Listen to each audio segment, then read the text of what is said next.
burning. The road to becoming a firefighter isn't an easy one. Rookies must go through extensive training and testing to score a limited number of positions. But for one day, the Fresno Fire Department offered KC24 News reporter Lindsey Pena the chance to bypass all that and become a firefighter for a day. When the Fresno Fire Department offered someone like me the chance to be a firefighter for the day, I thought, why not? It'll be fun. I had no idea what was in store for me. My day of being a rookie begins at 8 a.m. at Fire Station 3 in downtown Fresno. We start with a few morning drills, but before I can get dirty, I have to suit up. Okay, this is a lot harder than it looks. Apparently, putting your pants on the right way, well, crucial. Once I get it right, I'm ready for my first challenge, rappelling from up there. Has anybody rappelled before? Okay. It's not that far. It's only 50-something feet. Work it out. Firefighters must master this so they can rescue people in any situation, high or low. I just want to make it to the bottom. They tell me this is 5 stories down. It doesn't look that far, right? The hardest part is getting over the ledge, but once I do... There you go, you're rappelling. Nice job. All right, I'm a little out of breath, but I did it. It wasn't so bad, actually. It was kind of fun.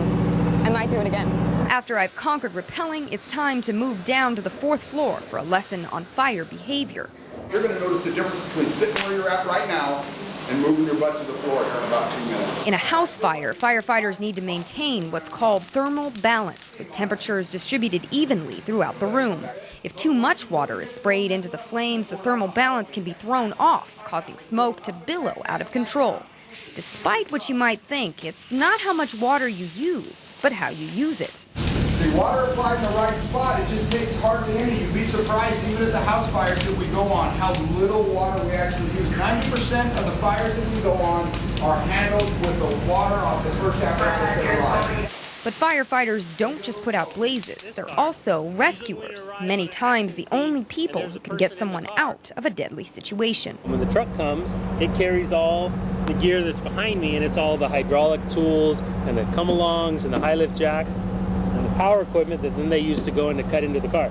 When crews arrive to the scene of a car crash and victims are stuck inside, rescuers must use powerful machines to get them out. The jaws of life and cutters use thousands of tons of force to rip the metal apart.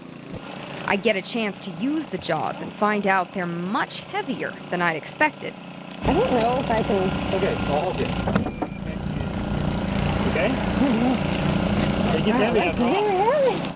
Another scenario, oftentimes firefighters have to break out windows to gain access to trapped victims. For that, a good old-fashioned axe works pretty well. When you swing, take a nice little swing, just kind of come in right like that. Okay, so... There you go. Okay. Remember, you start out easy, and just get a little harder, so you don't spin the axe in there. Okay. Whoa, okay. There you go. You did it.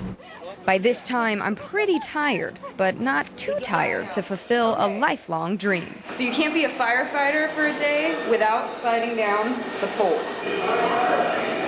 Come on, girl. Yeah. She's so...